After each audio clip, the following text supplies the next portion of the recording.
찬송 부르겠습니다. 찬송가 25장입니다. 찬송가 25장 부르겠습니다.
(26장) 부르겠습니다.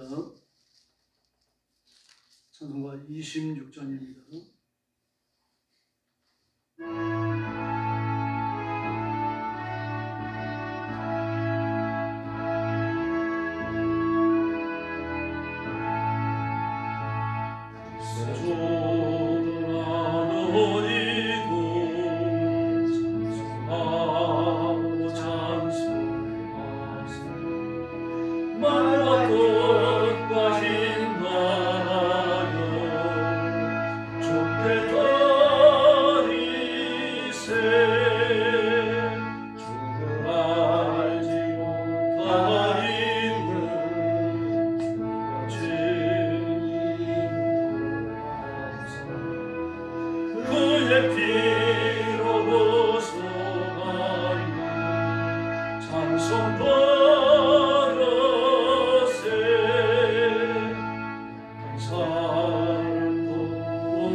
우리 숙여서 신앙 고백하겠습니다. 나는 전능하신 아버지 하나님 천지의 창조주를 믿습니다. 나는 그의 유일하신 아들 우리 주 예수 그리스도를 믿습니다. 그는 성령으로 잉태되어 동정녀 마리아에게서 나시고 본디오 빌라도에게 고난을 받아 십자가에 못 박혀 죽으시고 장사된 지 사흘 만에 죽은 자 가운데서 다시 살아나셨으며 하늘에 오르시어 전능하신 아버지 하나님 우편에 앉아 계시다가 그리로부터 살아있는 자와 죽은 자를 심판하러 오십니다. 나는 성령을 믿으며 거룩한 공교회와 성도의 교제와 죄를 용서받는 것과 몸의 부활과 영생을 믿습니다. 아멘. 사랑의 아버지 감사합니다. 오늘도 하루가 시작되는 미면에 저희들을 거룩한 자리로 부르시고 하나님 앞에 예배하며 찬양드리며 영광 돌리는 귀한 중보에 충성하도록 복 주셨으니 감사합니다. 오늘 드리는 예배가 산제사가 되어 하나님 앞에 상달되게 하시고 우리의 간구와 기도는 응답을 얻으며 하나님의 은총과 기적과 임재를 체험하는 축복의 시간이 되게 하여 주시옵소서. 오늘도 땅끝까지 이르러 복음 전하는 선교사님들과 주의 종들과 사랑하는 성도들을 기억하시고 눈동자처럼 지켜주시며 가정과 가족과 교회를 보호하시고 선교의 현장마다 하나님의 거룩한 능력과 권세를 허락해 주시옵소서. 오늘 아침도 말씀을 나눌 때 큰은혜 주시기 원하옵고 예수님의 이름으로 간절히 기도 올리옵나이다. 아멘. 하나님 말씀 공독하겠습니다. 히브리서 5장입니다.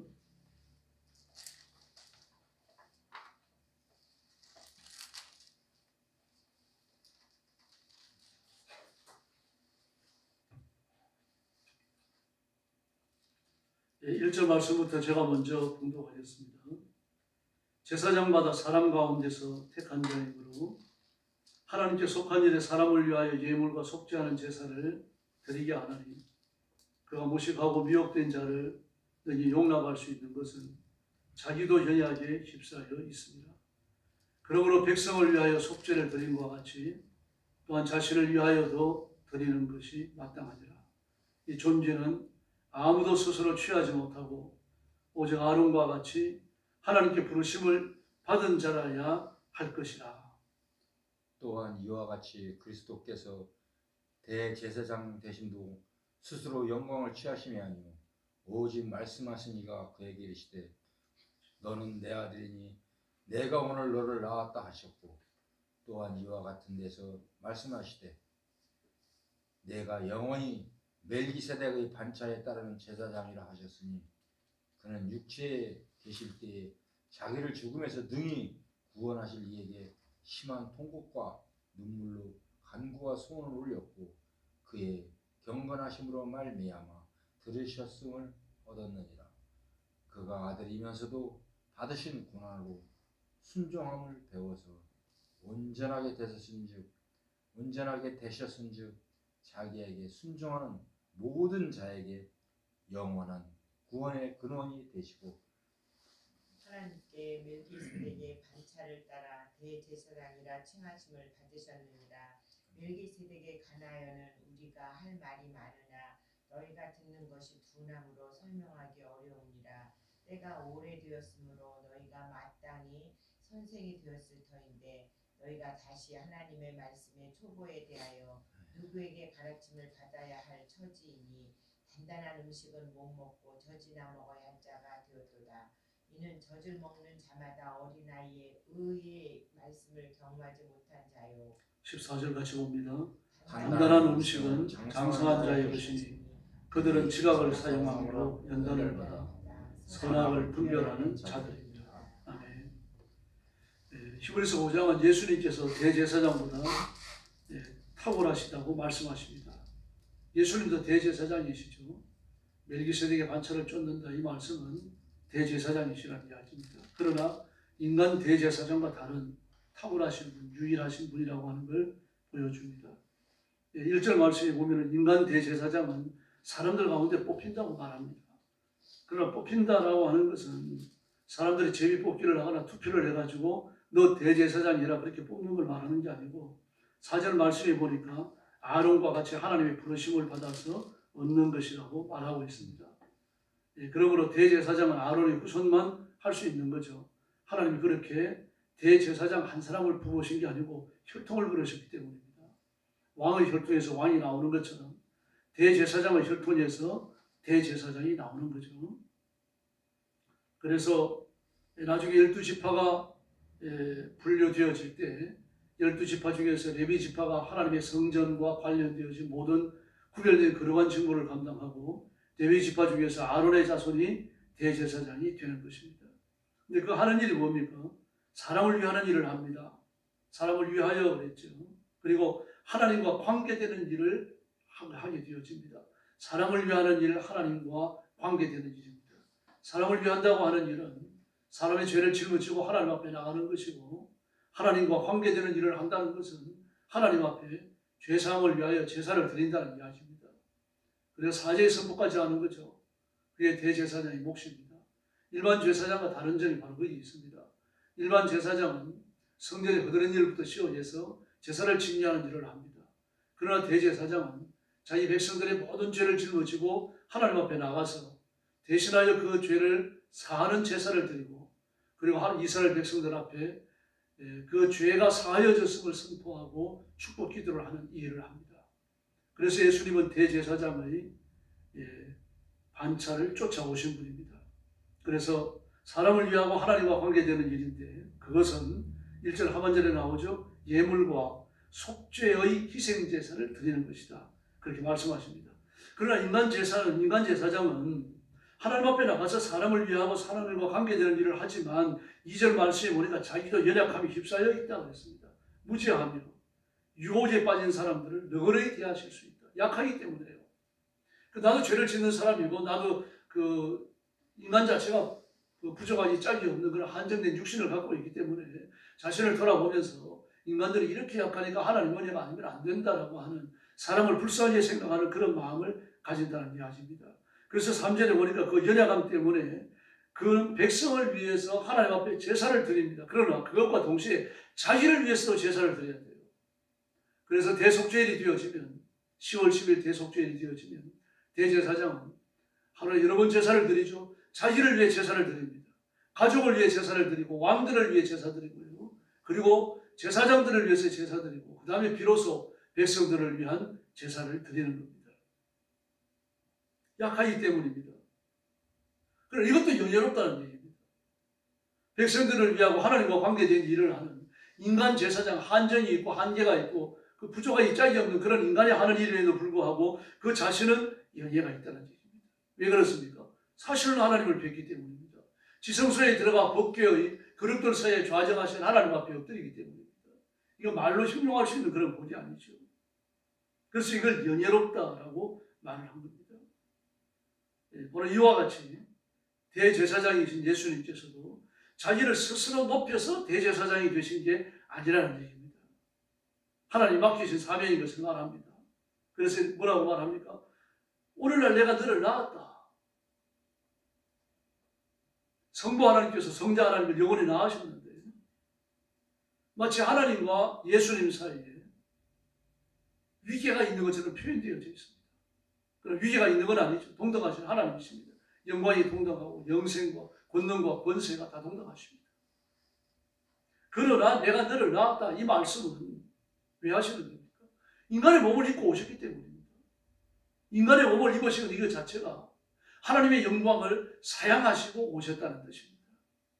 그래서 그 예수님을 향하여 뭐라고 말합니까? 18편에서는 저를 천사보다 조금 못하게 하셨다라고 말합니다. 육신을 가지신 동안 그렇게 되셨다는 얘기입니다. 그리고 또 뭐라고 말씀하십니까? 너는 멜기세덱의 서열을 따른 영원한 제사장이다. 멜기세덱의 서열을 따른. 성경은 멜기세덱이 아니라 뭐라고 말합니까? 어머니도 없고 아비도 없다고 말합니다. 시작도 없고 끝도 없다.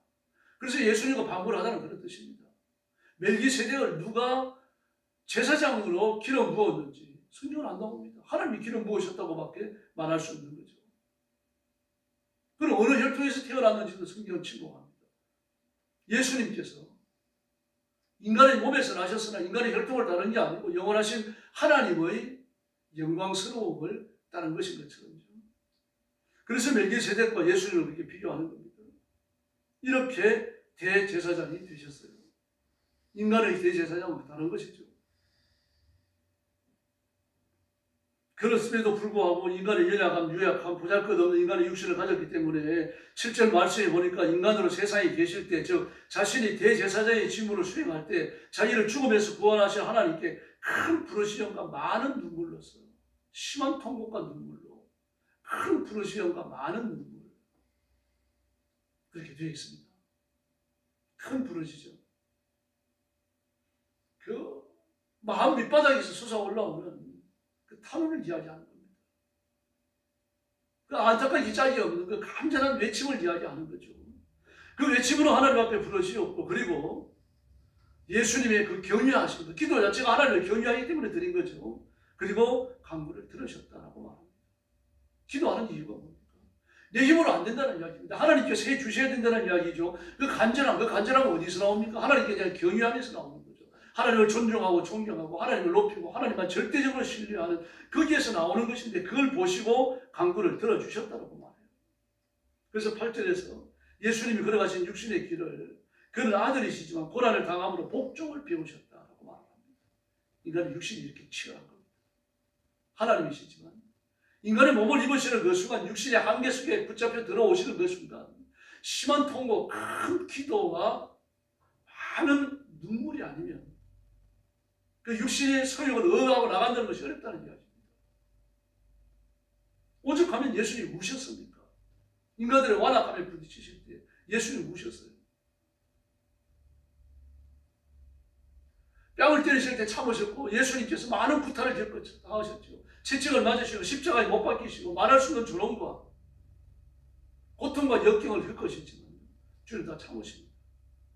그 육신의 연약함을 그렇게 극복하고 계시는 겁니다. 큰 부르시움과 많은 기도, 많은 눈물과 기도의 탄원이 아니면요, 이게 내실 수가 없으셨다는 얘기입니다.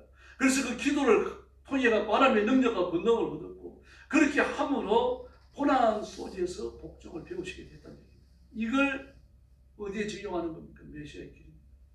그러므로 예수님 메시아의 길은 마치 산책을 나가서 걷는 것처럼 그렇게 가신 게 아닙니다. 생명을 바쳤어요. 말할 수 없는 온갖 고통과 역경과 고난을 눈물과 기도로서 그렇게 극복하시며 걸어가신 길입니다. 마귀가 얼마나 교활하고 오명한지 모릅니다. 40일 기도를 끝냈을 때 예수님 곁에 친구처럼 찾아오죠. 그러면 이 돌을 가지고 빵을 만들어 먹으라, 그렇게 말합니다. 만약에 마귀가 막 뿔이 나오고 송곳니가 나오고 말입니다. 막 그런 모습을 하고 나타났으면 예수님 쳐다보지도 않으셨을 거예요.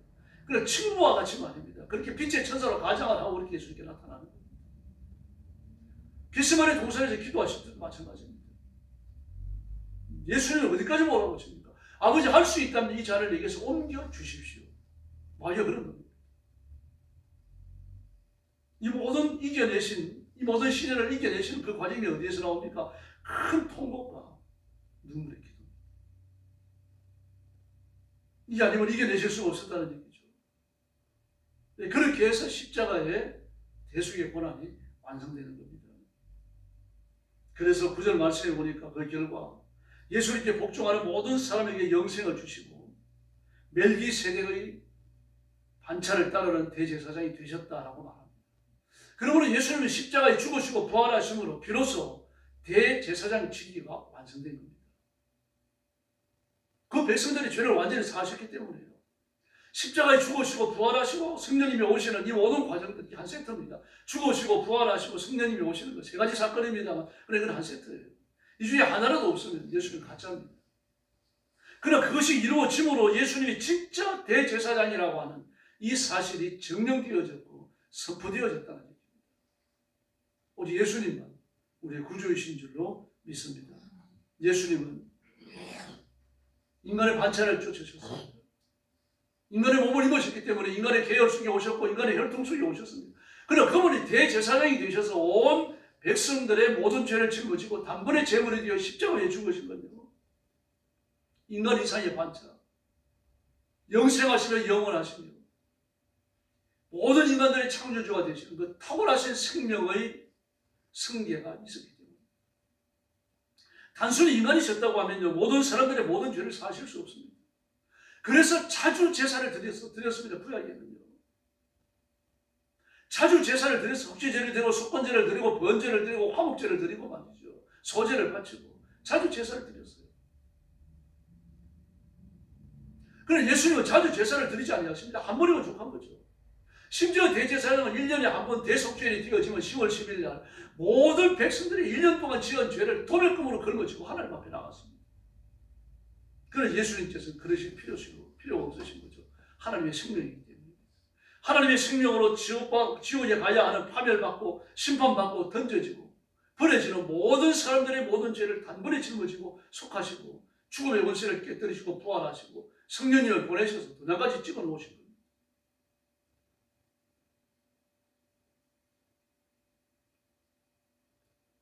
그러므로 우리가 말씀에 굳게 서지 아니하면요, 예수 믿고 하나님의 자녀가 되고 구원의 말씀을 들었다고 하더라도 흔들리게 됩니다.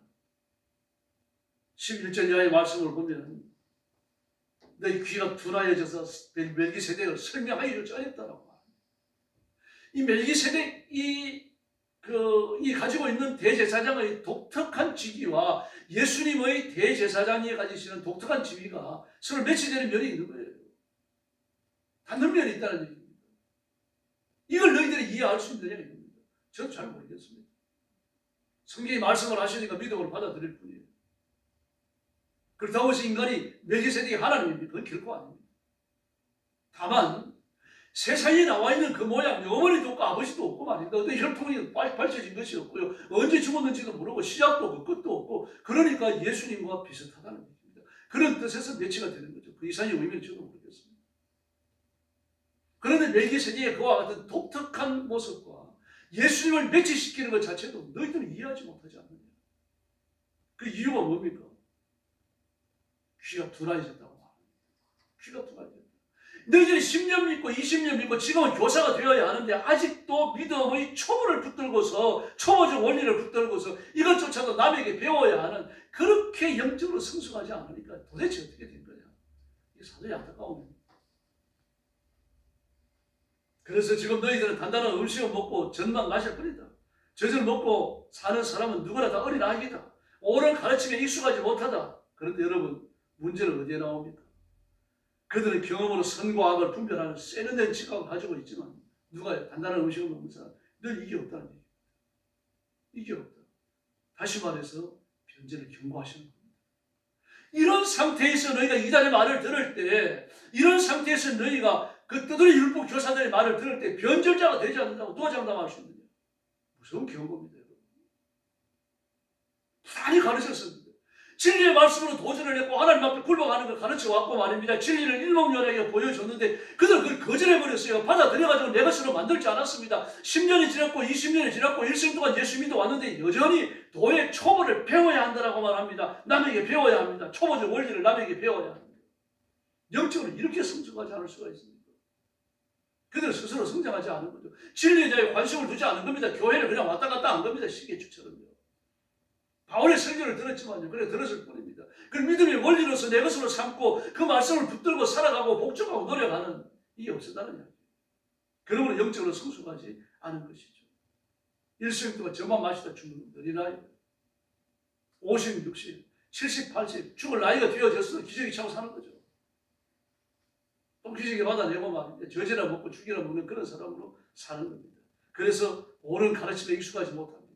일생 동안 교회를 나왔는데 그저 잘 삐집니다. 설교 말씀을 들으면서 저 말씀 갖고 나를 치는구나, 이런 식으로 생각을 하는 거죠. 단단한 음식을 못 먹습니다. 장성하지 못했죠. 그래서 우리가 진리의 말씀이 붙여 서서 우리 스스로의 성장과 성숙을 위해서 부단히 노력해야 할 줄로 믿습니다. 예수님이 오시면요, 다른 모든 것을 치우는 겁니다. 예. 시골에 사는 어머니가 자기 아들을 대하지 원했습니다. 그 기숙사에 들어갔는데 기숙사가 어떤지 싶어가지고 늘 염려스러웠는데 한 번에 시간을 내가지고 아들이 사는 그 대학으로 가서 기숙사 방문을 했어요. 방문을 해서 보니까 친구랑 같이 있는데 막 아주 복잡하고 현란스럽게 짜여진 락밴드 사진이 막 크게 붙어 있는 겁니다. 그리고 어머니는 아무 말도 하지 않고 자기가 가져갔던 호프만의 성전의 그리스도라고 하는 명화가 있습니다. 그 성전의 그리스도의 명화를 그 옆에 딱 붙여놨어요. 그리고는 뭐 락밴드 사진을 떼라 아무 말도 안 합니다. 그리고는 이제 아들과 식사를 나누고 용돈도 주고 돌아왔어요. 그러다니 한 2달 지난 다음에 아들이 다시 궁금해서 아들을 찾았어요. 그랬더니 그 반에서 락밴드의 사진이 없습니다. 호프만의 성전에서 그리스도 그 명화만 있는 겁니다. 이 사진은 어쨌니? 그러니까 아들이 얘기하는 겁니다. 예수님께서 오시면 모든 건 침묵하는 겁니다. 그 아들의 믿음이 성숙한 거죠. 그러니까 그 2달 사이에 성장을 한 겁니다. 예수 믿고 하나님의 자녀가 되고 말씀대로 살려고 노력하고 예수님께 집중을 하면요, 여기 성장하게 되어 있습니다. 어쩔 수 없어요. 죄와 싸우게 되어져 있고 사단의 공격을 감지하고 받아들이고 악한 사단을 예수님의 이름으로 몰아내는 영적 전투를 하게 되어 있어요. 왜 그렇습니까? 우리 속에 성령님이 오시기 때문입니다. 성령님이 내 인생을 붙드시기 때문입니다. 오늘도 엎드려 그 은혜를 구하시기 바랍니다. 그래서 영적으로 날마다 성장하고 성숙하고 마침내 예수 그리스도의 장성한 분량에 도달하고 하나님의 손에 붙들려 이 시대의 어둠을 깨뜨리는 하나님의 존귀한 도구로 쓰임받기를 예수님의 이름으로 축원합니다. 기도하겠습니다. 자비로우신 아버지 하나님 감사합니다. 예수 믿은 지 오래되었음에도 불구하고 실제 신원의 미성숙과 일에게 둔감해갖고 성장하지 못하는 성도들이 있는데 그 성도들을 기억하시고 진리의 말씀을 읽고 엎드려 기도하며 말씀대로 살려고 부단히 노력해서 예수 그리스도의 장성한 분량에 도달하도록 복내려 주시기를 간절히 원하고 기도합니다. 자비하신 하나님 아버지, 오늘 새벽도 기도하기 위하여 나왔는데 엎드려 기도할 때 하늘 문을 열어주시고 신령한 은혜와 능력을 더 주시고 말씀에 붙들려 예수님을 기쁘시게 해드리며 하나님을 영화롭게 해드리는 축복의 삶을 살게 하여 주시기를 아버지가 간절히 원하옵고 기도하옵나이다. 예수님만 존귀히 여겨주시고 예수님만 높여주시며 예수님만 자랑되어지는 그런 그리스도인으로 살도록 주님 역사해 주시옵소서. 우리 성도들을 이 시대를 부끄럽게 하고 사단의 권세를 깨뜨리는 능력 있는 도구로 써주시고 하나님의 거룩한 구원을 온 세상에 드러내는 하나님의 일꾼으로 사용해 주시옵소서. 우리 성도들에게 성령 충만함을 주시고 기도의 세임과 능력을 주시옵소서. 물질의 부유함을 주시고 몸의 건강을 주시옵소서. 우리가 하나님 앞에 부름을 받는 그날까지 하나님의 손에 붙들려 쓰임받는 기쁨과 영광을 누리게 하여 주시옵소서. 오늘 새벽도 기도하러 왔사오니 기도의 새 능력을 주시기 원하옵고 예수님의 이름으로 간절히 기도 올리옵나이다. 아멘. 주님 가르친 기도 드리겠습니다. 하늘에 계신 우리 아버지, 아버지의 이름을 거룩하게 하시며 아버지의 나라가 오게 하시며 아버지의 뜻이 하늘에서와 같이 땅에서도 이루어지게 하소서. 오늘 우리에게 일용할 양식을 주시고 우리가 우리에게 잘못한 사람을 용서하여 준 것 같이 우리 죄를 용서하여 주시고 우리를 시험에 빠지지 않게 하시고 악에서 구하소서. 나라와 권능과 영광이 영원히 아버지의 것입니다. 아멘. 합심 기도하겠습니다. 자비하신 아버지 하나님 감사합니다. 오늘 아침 저희들을 주 앞에 엎드려 경배하고 하나님 앞에